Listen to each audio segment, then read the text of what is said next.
نبی کی غلامی میں آ کر تو دیکھو۔ یہ بات بھی قابل غور ہے کہ اکثر عبادات کے ثواب اور نتیجے کا وعدہ آخرت کی زندگی میں کیا گیا ہے۔ مثلا نماز سے جنت میں فلاں نعمت ملے گی، روزے داروں کو فلاں ثواب کا مستحق بنایا جائے گا، وغیرہ وغیرہ۔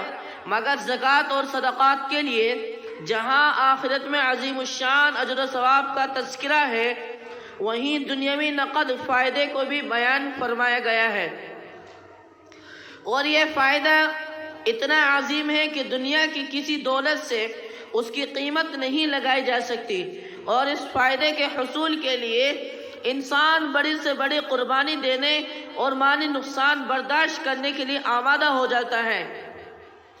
وہ فائدہ یہ ہے کہ زکوٰۃ اور صدقہ ادا کرنے سے بلائیں اور مصیبتیں ٹلا دی جاتی ہیں۔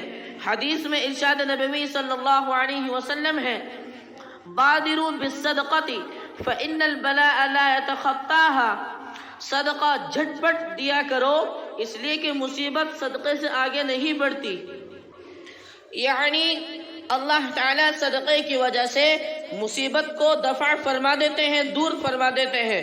اور ایک دوسری حدیث شریف میں وارد ہے، ان الصدقۃ لتطفئ غضب الرب وتدفع میتۃ السوء، بے شک صدقہ اللہ تعالیٰ کے غصے کو ٹھنڈا کر دیتا ہے اور بری موت سے بچاتا ہے، یعنی سخت بیماری اور سنگین حالت سے بچانے میں مفید ہے۔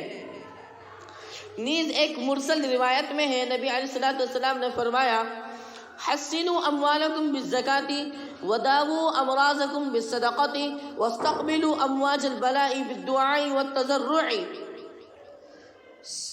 زکوٰۃ ادا کر کے اپنے اموال کی مضبوط حفاظت کا انتظام کرو، اور صدقے کے ذریعے اپنے مریضوں کا علاج کرو، اور دعا و غریہ وزاری کے ذریعے آسمانوں کے طوفانوں کا مقابلہ کرو۔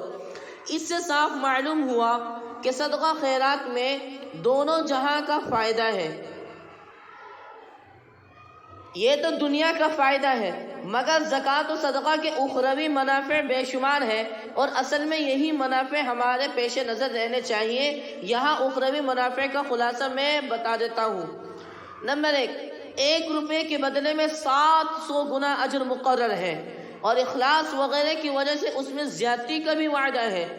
چنانچہ سورہ بقرہ میں آیت نمبر 261 میں اس کی پوری تفصیل موجود ہے۔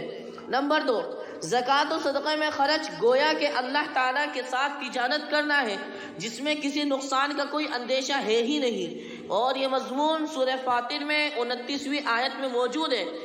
نمبر 3، صدقہ قیامت کے دن ہمارے لیے حجت بنے گا۔ نمبر 4، زکوٰۃ و صدقہ کی ایک کھجور معمولی حصے کو اللہ تعالیٰ اپنے ہاتھ میں لیتا ہے اور اس کی اسی طرح پرورش فرماتے ہیں جیسے انسان اپنی اونٹنی کے بچے کی پرورش کرتا ہے، تا آ کے وہ چھوٹی سی کھجور اللہ تعالیٰ کے یہاں بڑے پہاڑ کے برابر تک پہنچ جاتی ہے۔ نمبر 5، جو شخص زکوٰۃ و صدقہ ادا کرنے والا ہوگا اس کو جنت کے خاص دروازہ باب الصدقہ سے داخل کیا جائے گا۔